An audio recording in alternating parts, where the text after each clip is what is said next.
help disadvantaged kids. Sheila says leaving wealth to your kids is the worst thing you can do, saying that to, quote, earn a living is a good incentive to force yourself off your bottom. She was slated on social media as a bitter, cruel, nasty old woman who wasn't doing her duty as a parent in ensuring her kids have a better life than she did. But Sheila, right? Don't millennials have a sense of entitlement in believing everything their parents have should automatically be theirs? Shouldn't kids have to learn independence? Or is it mum and dad's job just to keep giving their kids everything, even when they're grown-ups?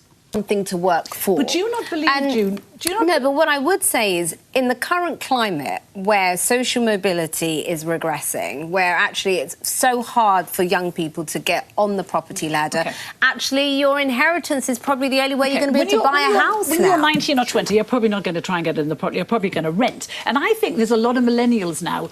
When I was 19, 20, I was earning a pittance as a junior reporter, but I still left home and I lived in a grotty bed sit and I ate baked beans out of a can. I had no money. But I think it's a rite of passage. I think all kids should learn independence in that way. Property price inflation and the earnings inflation have decoupled so much that you have to, what is it, 7 times your income in order to get your first house? Can I just bring in the idea of a long-term job? I remember 2007 and 8 and the layoffs that occurred, that as a result, many people became disenfranchised with working. I think we have a problem with Gen Z, and it's not me just saying this. This is managers all over the country, this country and in America, where big surveys have been done there and here. They don't want to employ Gen Z now because they're lazy, they're entitled, they can't be corrected, they can't be told off, even if it's in a positive way. They're not resilient, and this is a problem, I think, with a lot of young people today. There's a guy called, he's a professor called Gary Cooper, he's an organisational psychologist. He said a lot of Gen Z people, they go to the workplace, and if it's not perfect, if it doesn't suit them, they leave. And he says they're depriving themselves. They can't achieve their goals, like getting a house, because they won't stick a job long enough if it's not absolutely perfect conditions. Now, I'm sorry, the reason they can't afford a house, this guy is saying, who knows more than me or you, is saying, yeah, well, he is. He's a professor. You're not, and neither am I.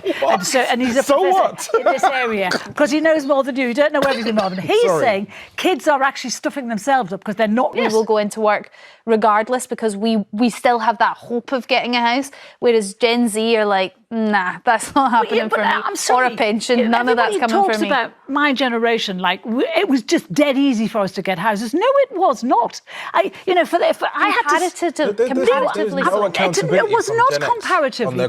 I'm sorry, it's not comparative. When I was a kid, I did not spend money on holidays, on clothes. I saved for a deposit for a house. Say that to a Gen Z person. Don't pay $3.50 for a coffee. Don't go on holiday. Don't go out with your mates at weekends.